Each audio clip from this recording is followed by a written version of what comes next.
So it's 45 degrees here, which is like stunning after we've been in a polar blast forever. And so, in fact, I'm going to actually open my door for a second because, that sense. 45 degrees is stunning. I'm sitting here with 55 to 60, and I think it's more stunning, actually. Yeah. Well, I mean, for us, we went through a period of time where for like 5 days it didn't get above zero. Whoa. Sure, the single digits. So it's like for that late in February, it's kind of tough. But like that feeling of a window opening, when fresh air, when the room's been, kind of dank or has been shut in, that feeling of taking a breath of fresh air, like, huh. And it seems, especially if it's a little chilly out, right? It seems so like kind of shocking and good, right? And that feeling of that it seems different. Like that's one of the challenges I think that at times your yoga practice actually you need to let it be like a breath of fresh air, right? You don't get to it's and we might call that a beginning mind. You might call all sorts of things. Thing about the beginning mind is everyone thinks they know what it is, kind of, oh yeah, I'll pretend like I'm a kid or whatever, but it's more, what does it feel like? What does it feel like to receive what you've already judged? Think about us as adults. It's a great thing, right? And as we've gotten a little older, some of us on the call, right? We kind of think we know it all, right? And sensations, or you kind of, letting things be new again. In order to let something be new again, can you do it with your head? Well, yeah, I'll let it be new again, except doesn't quite work that way. How do you let it be? How do you let like it feel like you just opened a window in a place that had the windows closed for all winter, right? Like, what does that feel like? The beginning mind just isn't curious to know more because remember, knowledge is itself a paradigm, right? So it's like it's not go, I'll be endlessly curious. That's not necessarily beginning mind, right? And one of the lines I really like is that your innocence might be a form of a beginning mind, right? I think I wrote this in Waking, but I'm not sure. I think I did. Um, innocence never leaves you, you abandon it, right? You abandon innocence, right? You think, oh, I was taken. Yeah, on one level, yeah, because life, you get some wear on the treads, right? Definitely. I've got some wear on my treads, right? But how am I going to let it be new and fresh again? This is where I keep saying things, don't get bored by repetition. Because one of the things that I try to talk about a few classes ago is that time is one of your teachers. You're going to want things to go slow, changes to go slow, right? You don't, your mind wants them fast, but how do you recognize slow change, slow transformation? How do you let it be? How do you have that? How do you stay persistent at things over time and let it? And if you don't think it's new all the time, if you think you already know exactly how this pose goes or that pose goes, right? Then you're not going to be able to get all that's being offered, right? So this idea of letting things be new without it just being a mental, I mean, human beings right now, especially, I don't know, it seems like it's kind of an extra big thing in the last 10 or 15 years with all this manifesting and setting intentions and stuff. We think that somehow the magical part is it's like, oh, I'll just let it be new. I'll have a beginning mind. It's like, well, huh. Hmm. So now the cool air is drifting into my room and it's like, can I receive it differently? So maybe I got to do some things. Maybe like I can start to feel the chill of the air on my skin just a little bit. And I can definitely feel a change of temperature happening in my room right now. I'm gonna have to close the door soon because it's a waste of energy, right? But I'm gonna try to make it be three-dimensional. So I'm wanting the thing that's also great about a yoga practice, sometimes you want it to be exactly the same because that's part of your security of it. Is like sometimes I want my practice to be exactly not new, right? Sometimes I need the stability of being able to visit old friends and not be able and not have it like throw me off. But today I'm going to try to open to stuff I haven't.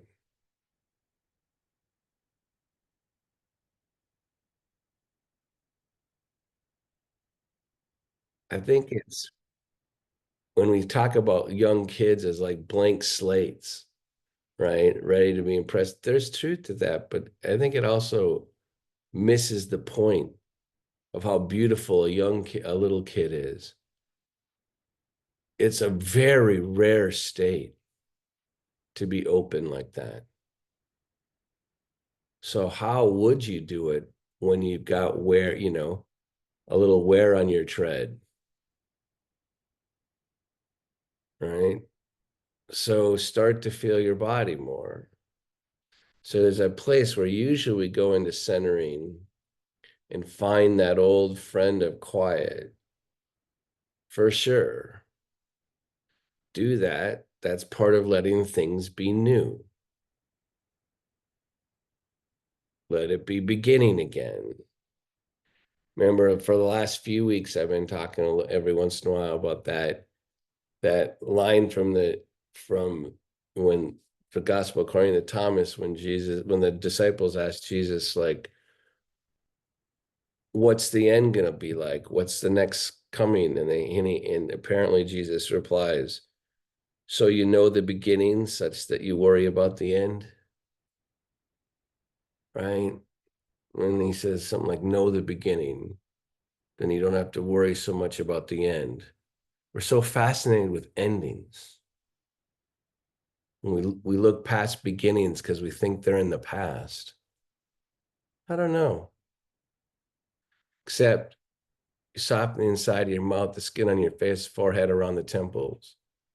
In order to find the beginning, you have to let things drop. You have to like, oh. The one thing that's incredible about the oxygen in your room, it never denies you access.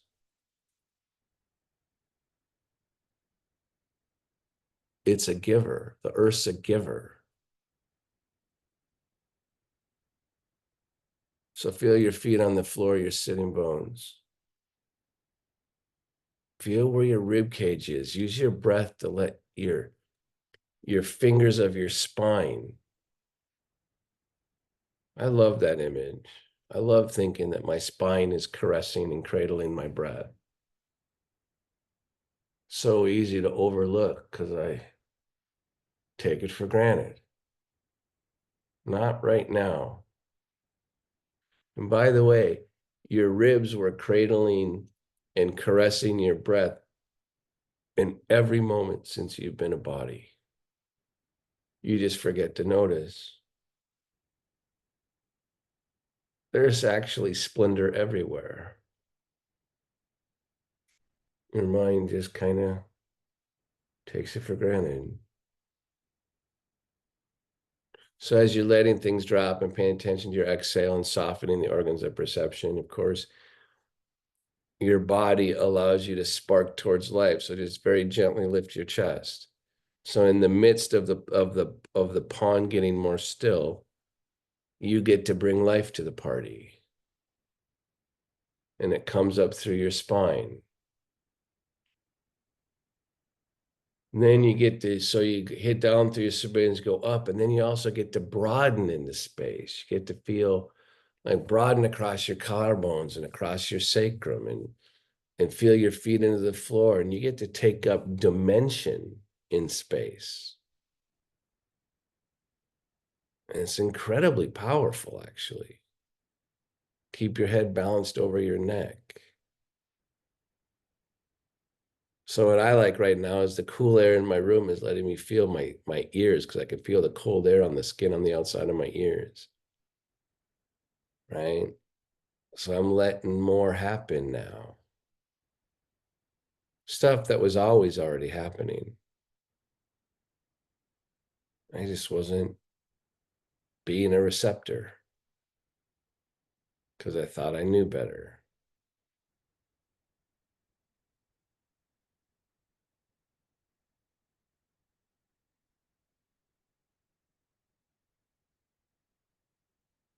Your breath expands you, but expands you within the casing already presented by your body.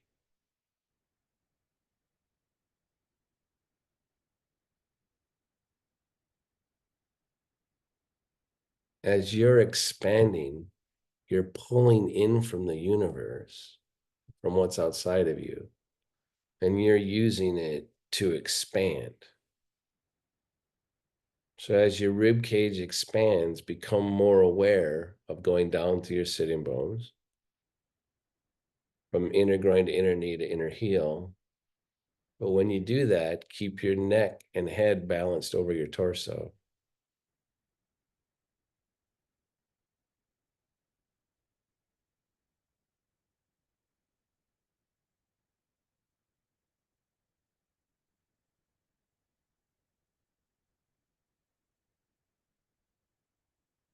If you can and stay on balance, bring your hands into prayer.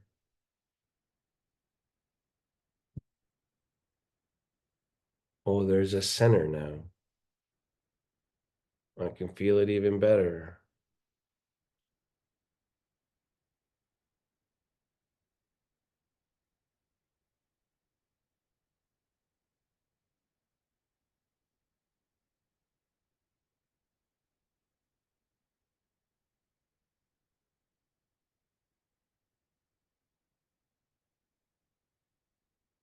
Patience is hard.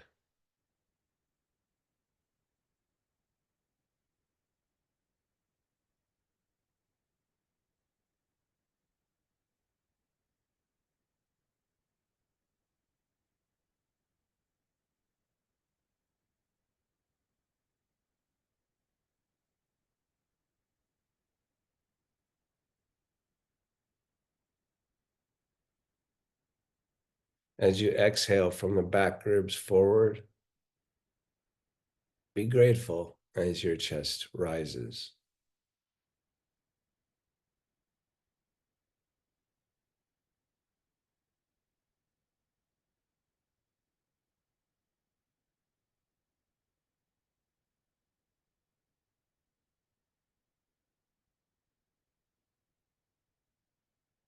Good. And then release the hands down to your thighs, palms up. As you lift your sternum, drop your shoulder blades and spread the space between your shoulder blades. And you drop your chin. Let it be strong.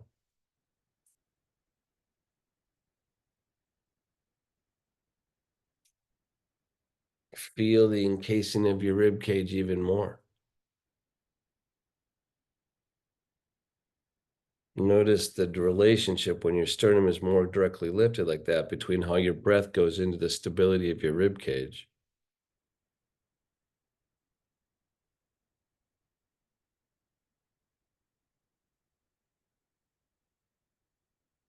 Each nostril, each lung, each sitting bone, each foot.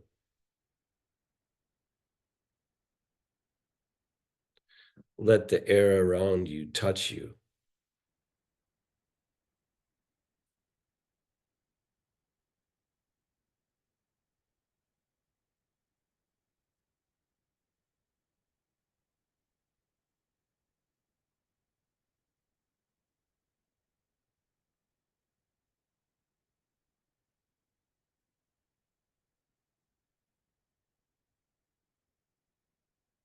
Raise your head up with closed eyes. Open your eyes. So there are, some of you have probably heard over and over again me talk about the fact that I'm writing a book, right? And I'm coming down to the end and I'm trying to like help the reader back to the body, but in a way that they haven't thought about it before. So I'm going to read you a little section on bones, right? And even if I read this last week, again, I can't remember if I read this out loud or not. Bones are easy to overlook. We don't consider them much because we cannot directly control them. They do not respond to our mind's intent the way that muscles, tendons, and ligaments do. Bones sit and wait. They absorb and distribute forces from what surrounds them, from gravity, from muscles, and from other connective tissue. They do not initiate, they deliver. Bones are not passive, though. They are steady, wise, and vital. To connect more directly with your bone energy, you must learn to track a different sort of wavelength. Bones do not offer the mind intrinsic control, let alone certainty, but you can rely on them. They are a secret kind of alive. Bone energy is calming and strong, pliable and sturdy. They are an incredible grounding resource. Bones share similarities with trees. So your bones, like one of the lines I've been thinking about is that when you're in a room full of people, you're also in a room full of skeletons. You don't think about it, but you're in a room full of skeletons. Been thinking about this for a couple of weeks. But that's one of those truths you don't really want to think about, kind of like if people are naked in the room, everyone's perpetually naked and underneath their clothes. You actually forget, you don't want to think that when you're in public. Same thing with bones, right? So bones are gonna not, you can't feel them directly, right? And we did some of this last time. All right. So how am I gonna connect to my bones? Remember, we're talking now about letting things be different, right? So now place your elbows on a table or on your thighs, right? And so you've got your bones hitting down into the table, right? And your muscles and ligaments can actually push down on your bones, right? So I'm pushing down on my elbows, and of course it lifts my chest, right? And I've done a lot of this where I connect to the heel of the hands, the bone here first. So I'm making a triangle between my elbows, right? The bones of my elbows and the heel of my hand. And I'm wondering if it shows me other parts of my body. Or is my mind only going to hear the things that are loud, right? So I'm going to release again and try it again. So now as I press down on the table, hit my heel of my hands in, what happens to your chest? What's happening? And once the chest starts to get activated, right? Does anyone feel stuff go down to their legs? Is it just me? Do you feel stuff go down to your legs? Nobody? Everybody? When I say bones deliver, they deliver. Your muscles are trying to come in service of your bones in yoga poses. Bones are the most direct deliverer of your prana, right?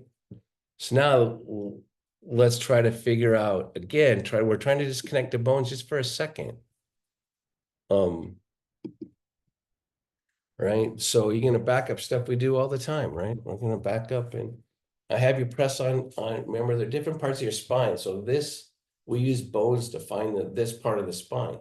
Now press in on your knees, right? So articulate the femur bone back into the hip socket. And again, and then release and let it drop, right? And then press the bone in. right? And no, of course your chest lifts and a whole bunch of things start to happen. And then lean back over your chair and push them away. And we do this all the time. What we're trying to do is like let it be new again, like the air coming in from the room, from my door, right? So I'm pushing this way. So I'm making my bones go this way, creating more space in my hip flexors, right? And then opening my chest a little bit. And then I'm going to try to broaden this way, right? Across my collarbones. But in order to think about where my collarbones are, I have to move some muscles, right? And it's all of a sudden this thing starts to happen. But like, do you know exactly where your collarbones are? Can you like feel them directly? If you close your eyes, can you, and you don't move at all, do you have any idea where your collarbones are? No, they don't quite respond to you exactly. You have to like do everything around them because bones deliver. You can actually count on your bones, right? They deliver stuff. So now I'm pushing in on my knees again. And I'm trying to follow what happens when force comes through the bone this way, how my body wants to move, right? So again, we do this same, we do the almost this warm up, almost the same every way, and you take your legs apart. Now we're changing position again, but we're thinking about this in terms of bones, right? So in order for me to like kind of receive, remember the bones are kind of right at the edge of my mind's awareness. They're right on the periphery. They're standing out there, just like my skeletons underneath my flesh, right? And somehow I forget. I think the world's controlled by my muscles and my mind's intent, but the bones are actually making sure I stay grounded more. Like you need to learn to rest your bones. So now I'm like, we talk about gravity and movement, but I want you to pay a lot of attention to the triangle between your tailbone and where your knees are. And then press down through your heels. Notice I talk about the heels way more than the toes and balls of the feet. Ever notice that? It's because it gives you a different kind of access. So when you press down through your heels and your sitting bones, right? And your legs are wider now, and you have a triangle between your tailbone and where your two knees are. And then you lift your chest and you let the lift of the chest travel through the bones in your body and breathe. And then, of course, this is all part of what we always do. Change gravity, press down on the bone here, press down on the back thigh bone, lift your chest up, start becoming dynamic, but be so grateful that your bones are keeping you connected to the earth, right? As you try to do something, right? And move, and then go the other way. We're just trying, now we're actually using grounding on the bones to open the hips, to open the chest. But we're having to make space for and allow for the fact that there's this thing through the corridor. By the way, bones tend up usually to be in the midline of everything. And I don't know if you figured it out, but there's a party of consciousness at your midline, through your midline of your body, right? And bones are the first to arrive. So I'm pushing on my bone down here. It's having a consequence for my muscles. I'm finding my rib cage, I'm lifting and I'm spreading and thinking about not just the control of my muscles against the bone. I'm thinking about my rib cage, and then I'm going to breathe into my rib cage and let my breath expand the bones on my rib cage. And as they do, I'm going to see if I don't get a feeling of openness down to my legs. This is why there's like revolving in standing poses and turning in standing poses, because you're trying to get the rib cage and the spine to be connected to the legs and then release. What's so funny is poor traditional yoga students actually think it's about their muscular control. It's way more about the bones the whole time, right? You're trying to teach a coordination between your muscles and bones.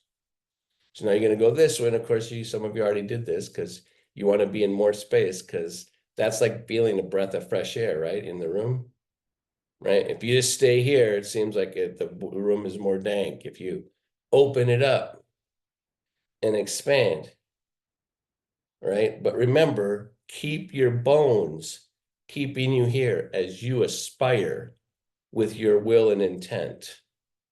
Without your bones, this doesn't happen, right? Bones were holding you up the whole time. I don't know. I've had students that have had whole bones removed, like so like don't have a pelvis or part of their pelvis or are missing a bone in their arm because they had bone cancer. Do you know what a body looks like where there's not a bone where there's supposed to be? What it feels like? It's wild. It's like it almost is disorienting when you look at it. Then you're going this way, you're going down through the bones, right? Making sure you stay connected to the earth, which creates the context for you to grow with your muscles and expand, right? And again, you're getting the bones of the rib cage, using your breath to open the bones so I can let the bones start talking to the other bones and opening stuff up. So much waits for you if you get more connected to your bones, right? And yet you never, when I say they don't allow you to feel certainty, they don't. I don't know exactly where my bones are. I don't know exactly I'm feeling my bones. I have to allow for more space in what I am to make sure I leave space for the bones because my mind forgets to allow things that are new. The mind tends to go to what it can control, and it doesn't get to control your bones in the same way.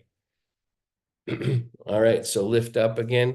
So we're just making space in the spine. So when bones don't have space between them, when they compress and tighten, life sucks, right? It doesn't feel as good. So one of the spaces I wish that people would manage more would actually be the space between the vertebrae and their back. Have you noticed that there's a sensation of compression and it's dulling, right? It's a dulling sensation to the entire system. When bones compress, you lose part of your life force. You want space in your bones, space for your bones. You want them talking to muscles, right? So last week, reviewing some of the stuff we did last week, is this idea that how muscle goes towards the bone matters, right? How you bring things into service. If you remember last week, right? Remember the things that are being presented for me to myself when I actually share yoga with you are things that I have to work on over and over again. Put my hands on the table. We could call this dog pose, yeah, call it dog pose, call it whatever, but we're trying to figure out how to activate the muscle towards the bone in the arms such that my whole body lights up,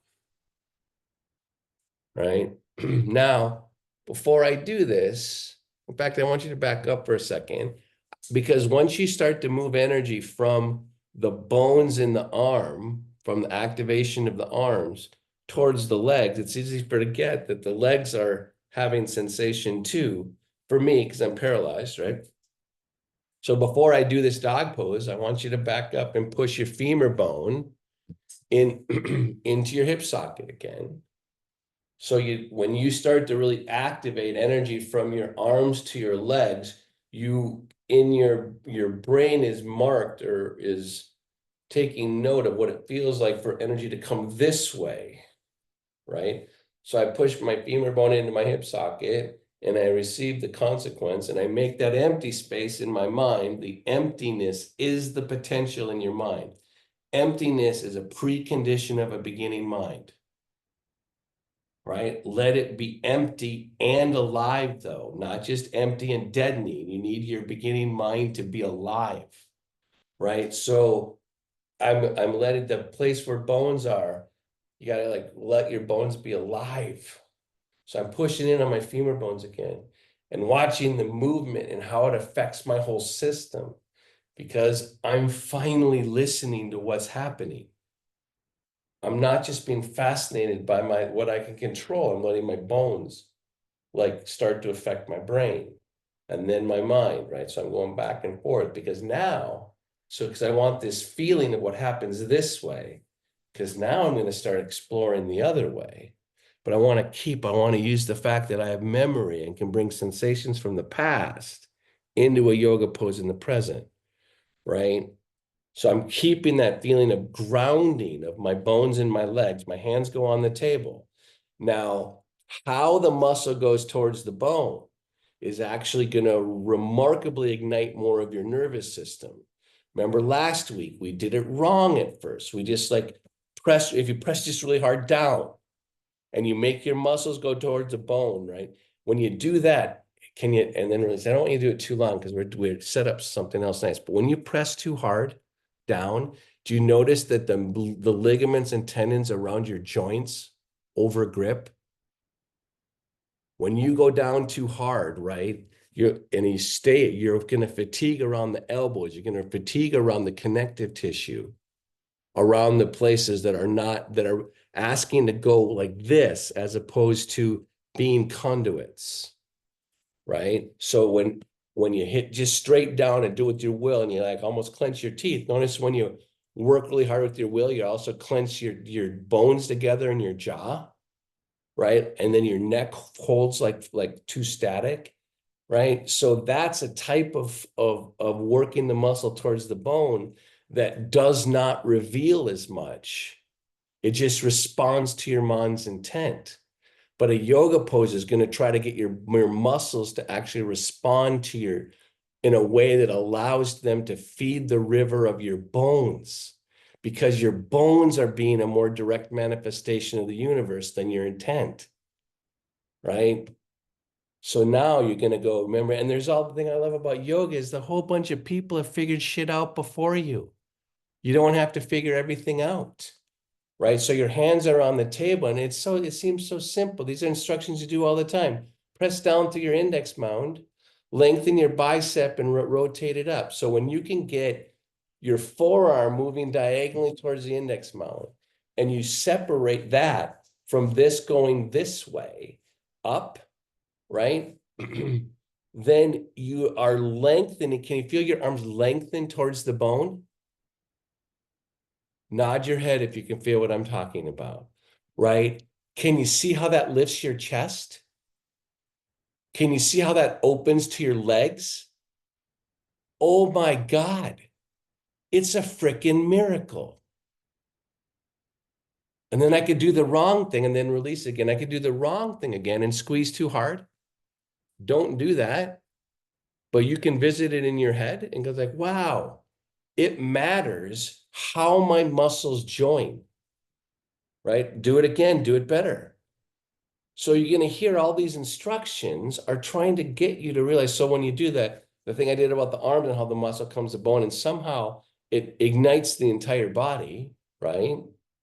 You can start adding to it, broaden across your collarbones. Or I could give you this instruction. Ascend your forearms towards the ceiling and descend your upper arms towards the floor while keeping your hands down. Now watch what that does. Anyone feel an ignition? Breathe into the ignition, for God's sakes. Good, and then release. Dog pose, when you're doing a traditional, if you had a traditional body and you're like hands and legs, hands here, legs here, you're trying to learn how to draw energy out of the earth up to your spine towards the sky.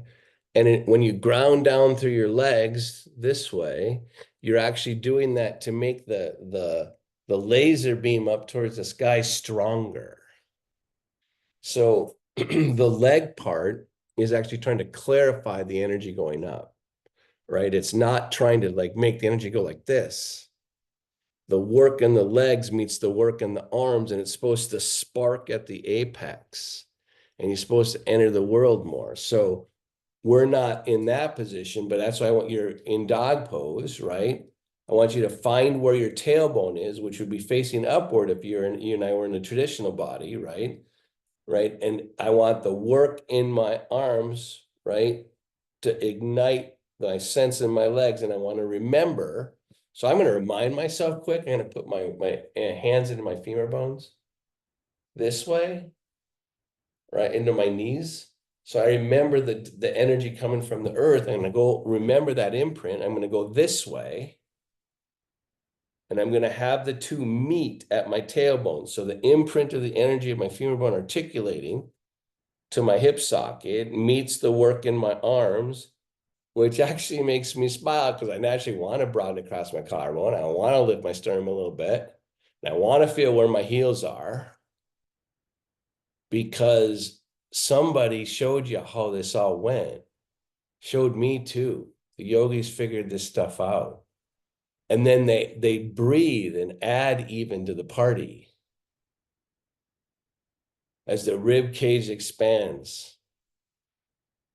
Good, and then release. So what I really wanted to talk about in this class, not only do you have a relationship to your bones, but now what about your skin? So as the muscles try to figure out how to join the bone, you know what's amazing? Your muscles are caught between your bones that ground them and the skin that actually faces outward, right? Your skin is part of every interaction you ever have with the world. So this class is about skin and bones, right? So he spent a lot of time on bones, but now it's like, wait, so like whatever thing, like I can control my hands better than my feet, right? Or affect them, but I want to like try to figure out what it feels like to open my skin. So I'm still feeling the cool air coming in through the window. So I'm gonna, and you try to feel the air in the room, try to open your skin in a way that lets more air touch the pores.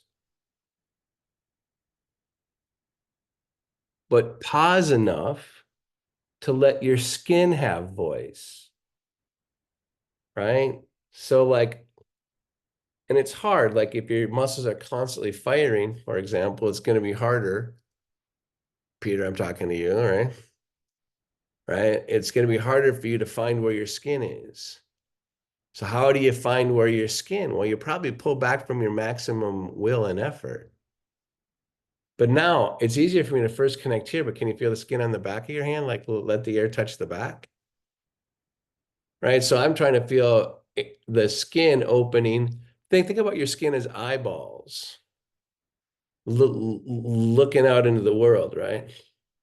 Anyone notice it? Do it with your elbows on the table if you can for a second, or at least one of them.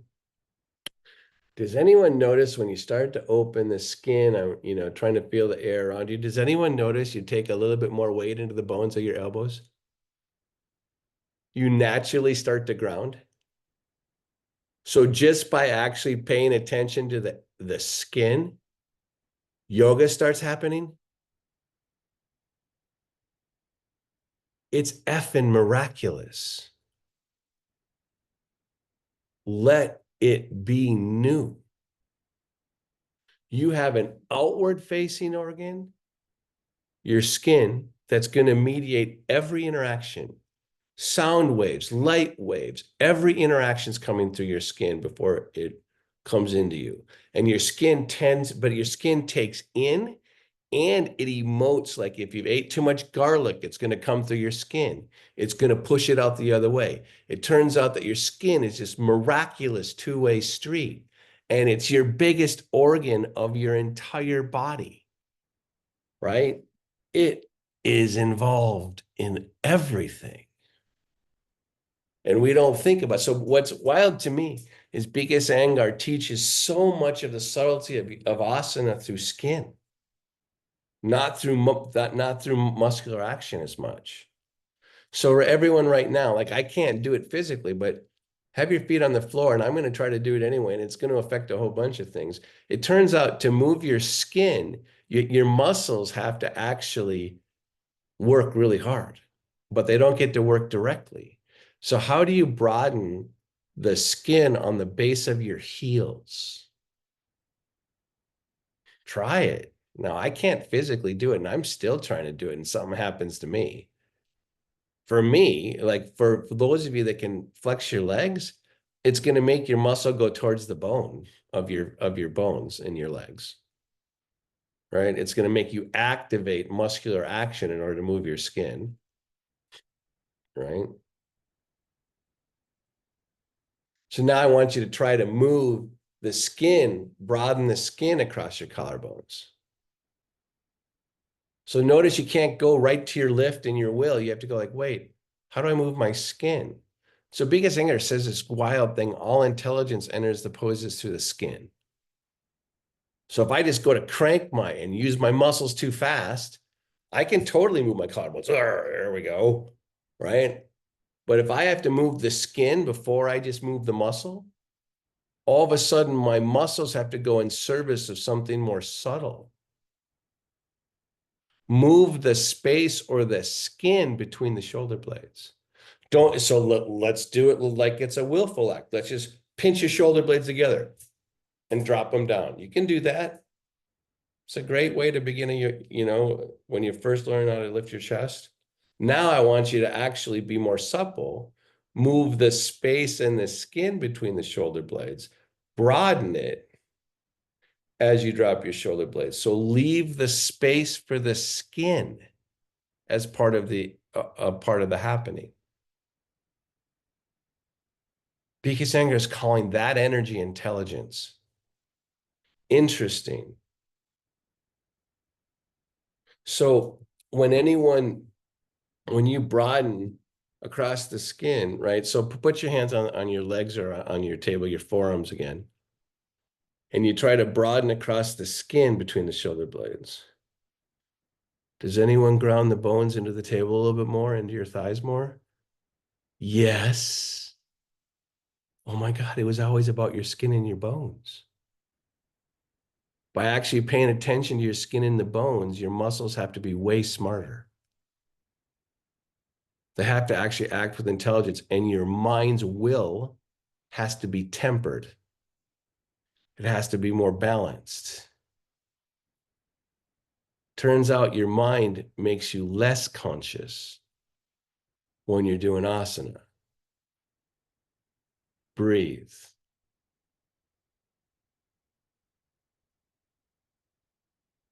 And then release for a second. So is anyone even getting glimpses of having their mind blown?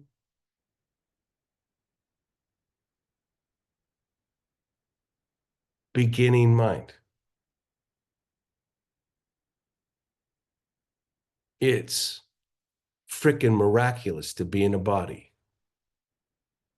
How do human beings think it's all about their mind? When they think it's all about their mind, they're going to be subject to way more fear.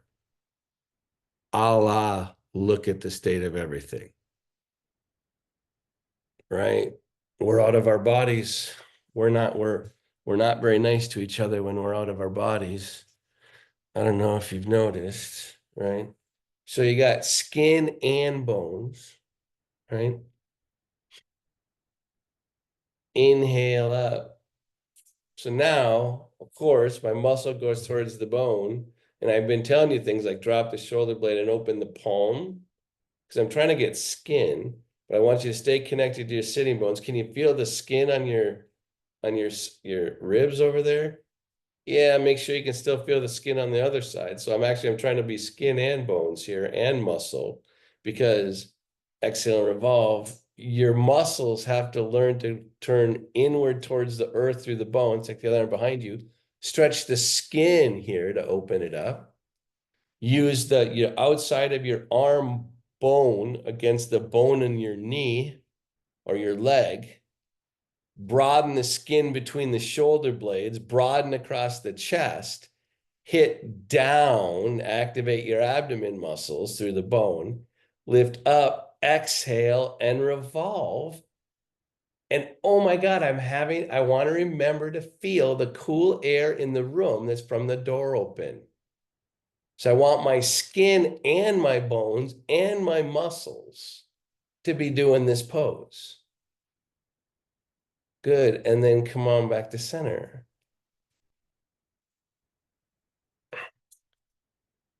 There's so much. Thank God I only know a few poses, right? There's too much for me to figure out otherwise. There's as much infinity between 0 and 1 as between 1 and infinity, right? It's crazy. Inhale up, right? Now I'm in a chorus. I want you to drop your shoulder blade. I want to roll the tricep towards the ear. All that to serve the bone. And once I get the bone served, I can feel down to my sitting bones and down to my heel. Whole bunch of things are going on. Now I want the rib cage on this side rib cage to feel the skin, right? And I want to feel the skin on both sides of my neck. And I want to feel my bones. And I want to go, I am skin and bones, and my muscles go between them both. And then exhale and revolve. Again, now once I moved, I have to like recalibrate, find the bones in my sitting bone, find the bones in my ribs, feel the skin broaden, not just across my collarbones, but the skin across my collarbones, broaden the space and the skin between my shoulder blades, drop them down, raise up, feel the air on the room, the touching your skin. It's already happening. You don't have to make it happen. You have to be quiet enough to receive it. Inhale, lift up, exhale, revolve. That's why B.K.S. Iyengar says your brain is passive in every pose. It's so you receive what's actually happening. Good, and then come on back to center. You receive what's actually happening. Aren't you happy for some rhythm? Rock back and forth, man. I don't know about you, but that got a little intense. Somebody turned the fire hose up on me a little bit loud, right? I feel like I just got sprayed in the face with how much I haven't been listening to. And you know, some of you think, oh, I'll never be good at this stuff. No, don't judge yourself. It's an infinite amount of input, right? And then back and forth and over and visit some stuff so you can remember some of the simplicity of movement, right? I don't have to be skin and bones and muscle. I don't have to always be aware of everything. Thank God. Thank God I don't have to be aware of everything all the time. That my body, as I'm doing this, is still processing my essential piece of peanut butter toast every morning, right? Like that's going on without me. I'm so happy about that. I'm happy that part of me's unaware of stuff. It sure is cool to notice sometimes, though. Tell you what, I'm glad for that kind of stuff, right? To be able to notice stuff. I'm going to take up more space again. Like, and now, unfortunately, I've got it on my, remember, I can't get over the fact that I'm a skeleton under my flesh right now, right? So I'm moving my skeleton, which somehow I love the images of skeletons. Too bad they made us think they were scary when we were little. Mine's comical, right? If you're to like be able to watch my skeleton, watch your skeleton in space, like an X-ray vision, they're fun. So I'm opening again. I'm watching my bones move. Now I'm going to watch my bones and my skin move. So I'm feeling the changes on, right? And now I want to put my muscles in terms of my flesh and my bones and my flesh. So I'm feeling the change of gravity, but I'm not just letting my awareness of my bones bring compression. I'm trying to have, as I'm leaning over this way, I'm feeling the downward energy. I'm opening my skin in the rest of my body, right? Because I'm letting the space. Remember, the fact that your skin has pores and empty space in it is what makes it so remarkable, is that it's actually a two-way street. It's open to the outside. Isn't it wild that you can put medication on your skin or rub in lotion or rub in stuff, Vicks vapor rub, and it enters your body?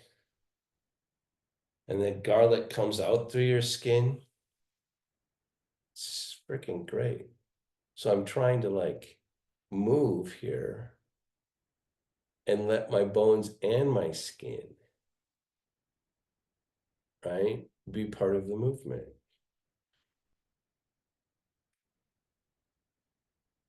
I don't even know what that means. So I'm just going to keep doing it until it dawns on me. right? And I guarantee you, it's gonna dawn on you the more you practice, the bigger the field of vastness. You don't practice, that's the misnomer about knowledge, right? All knowledge does is open the door to way more. When you practice enough, it's only going to get bigger. It doesn't get smaller. That's why I love, like, I don't know enough. Well, no, you can't. The more you know, the bigger the field gets. Place elbows on the table, hands together again. Connect the bones, open the skin. So as you know, I think one of the reasons I ask you to feel the space between your ears and your shoulders is so you actually connect to the skin there, right? So much of the instructions are about the skin. Start watching videos of B.K.S. Iyengar teach when he teaches the skin. It's just, it's way over my pay grade. I wish you were nicer about it though. So I'm going to put the lips together, teeth slightly apart. So I'm going to get the touch of skin, my lips. And you've got like teeth and you've got bone in there inside your mouth. So let go of your teeth and your jaw, but keep feeling the suppleness of your skin, right? So my elbows are on the table and I can feel the bones, but I want to keep the skin lit too.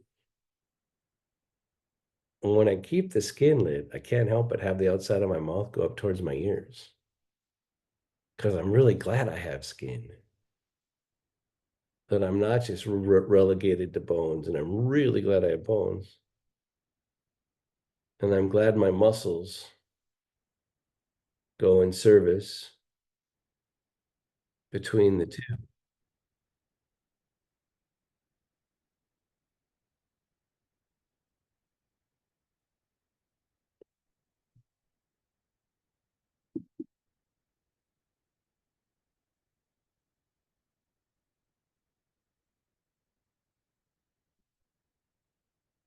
Your mouth is like a cave.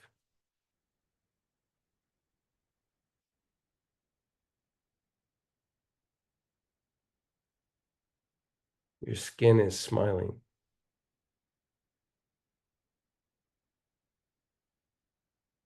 greeting the world.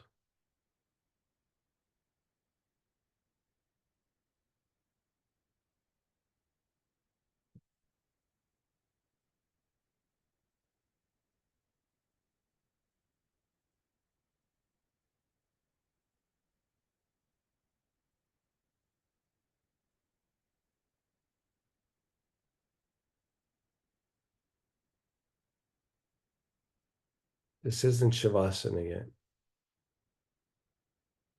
This is something else.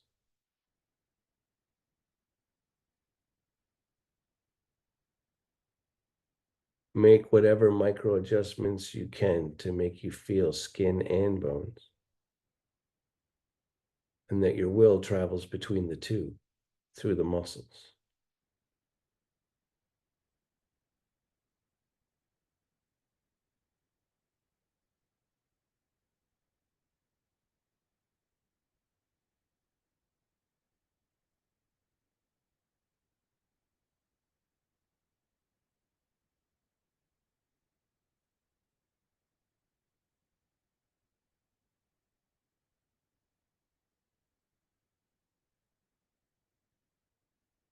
Your breath is always there,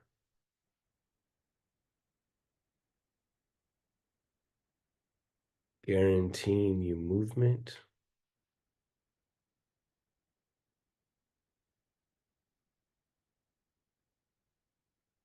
in the midst of the emptiness,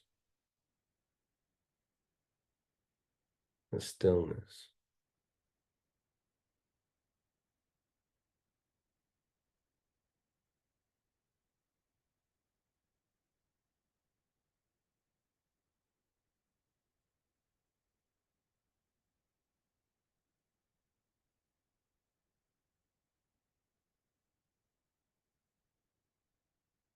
Good. And then back up.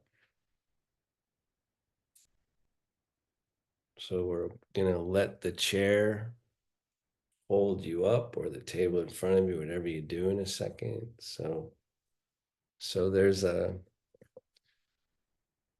order to activate the skin, you have to work really hard with the muscles, right? In order to find the bones, you have to go to that place to kind of, and then make space at a place that you don't even know how to make space, right? Now, as you sit in the chair, you're going to want the chair to support both parts of that. So get in a comfortable position.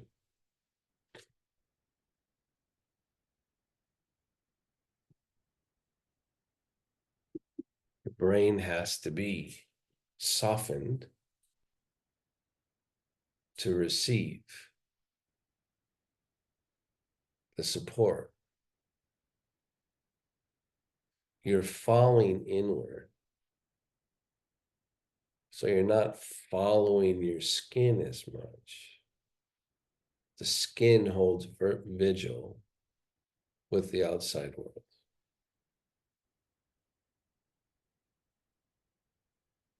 You keep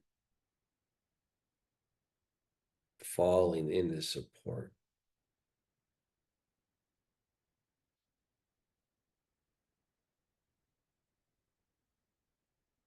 Turns out there's a home in there.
Feel your breath. Don't change it. Practice the observer. Of course, nothing's the same. Start to bring yourself back. Slightly deeper inhalation. Slightly longer exhalation.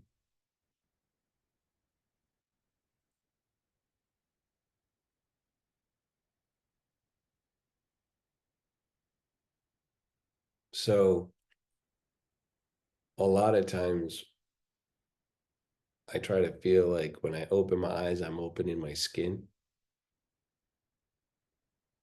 right?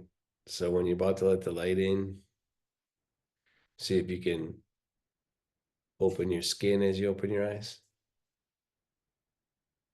And then close your eyes again if you want and try it again. Keep practicing stuff.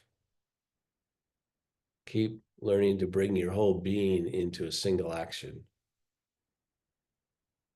right? Open your eyes again. Let it all touch you, right? Like the whole thing. Your skin is a whole bunch of eyeballs. What's crazy about the skin is they don't just look out, they look in too. That's for a different day. They're a two-way street. those pores, they go out and in, right? All right. So I hope you have a day full, or you allow your skin and your bones to go through the rest of your day. And the great thing is you don't have to make it happen because your skin and bones have been going through every day. Your mind just thinks and forgets to be a beginner, forgets that it's miraculous. And I'm so happy I don't have to be aware of my skin and bones when I'm about to drive my car. I'm really glad about that. I want to choose when I feel my skin and bones because my mind can't take it. I can't take it. So allow that your mind's limitations is also its superpower, right? I'm pretty sure that if most of the meditators early on got eaten by tigers, they forgot to run, right? You got to run too. You need it all. All right. Have a good week. Keep on doing something. And never forget your breath's always keeping you moving. Those of you that worry you're not doing enough, I need to get this done and that done. You're always moving. Your body's always doing stuff. It's always doing stuff. All right, everybody. Have a good whatever you have. Week, month, lifetime, whatever.